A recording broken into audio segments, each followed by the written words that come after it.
গবাদি পশুর রাজ্য সিরাজগঞ্জের বিভিন্ন খামারে প্রতি বছর বিপুল পরিমাণ পশু মোটা তাজা করা হয়। এবারও তার ব্যতিক্রম হয়নি। প্রাকৃতিক উপায়ে এখানকার খামারিরা পরম মমতায় দেশি বিদেশি গরু ছাগল মোটা তাজা করেছেন। বছর জুড়ে পশু লালন পালন করে কোরবানির ঈদে বিক্রি করে তারা ভালো টাকা আয় করেন। শুধু প্রান্তিক খামারই নয়, বাণিজ্যিকভাবেও এখানে অনেক খামার গড়ে উঠেছে। সেখানে ছোট বড় গরু ছাগল মোটা তাজা করা হচ্ছে। খ্যার, ভুসি, গুঁড়া এবং দানাদার খাদ্য দিয়ে আমরা লালন পালন করে থাকি সারা বছর। বড় বড় ষাঁড় গরু ঈদের ভিতর বিক্রি করার জন্য আমরা তৈরি করে থাকি। আমাদের এখানে লোকালি যে হাটগুলো আছে এগুলোতেও বেশ ভালো আলহামদুলিল্লাহ চাহিদা আছে।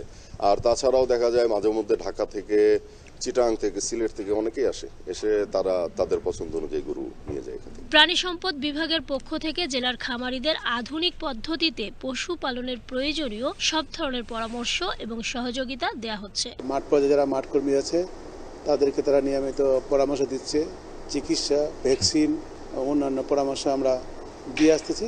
বিশেষত তীব্র দাবদাহের সময় যেন গোয়াল ঘরে তারা পর্যাপ্ত আলো বাতাসের ব্যবস্থা রাখে এবং পর্যাপ্ত পানি এবং বিশেষত কাঁচা ঘাস যেন তারা পর্যাপ্ত খায়, আমরা নিয়মিত এটি পরামর্শ দিয়ে আসতেছি। সিরাজগঞ্জ জেলায় কোরবানির ঈদে বিক্রির জন্য প্রায় 6,25,000 পশু মোটা তাজা করা হয়েছে। এর বাজার মূল্য প্রায় 2,500 কোটি টাকা।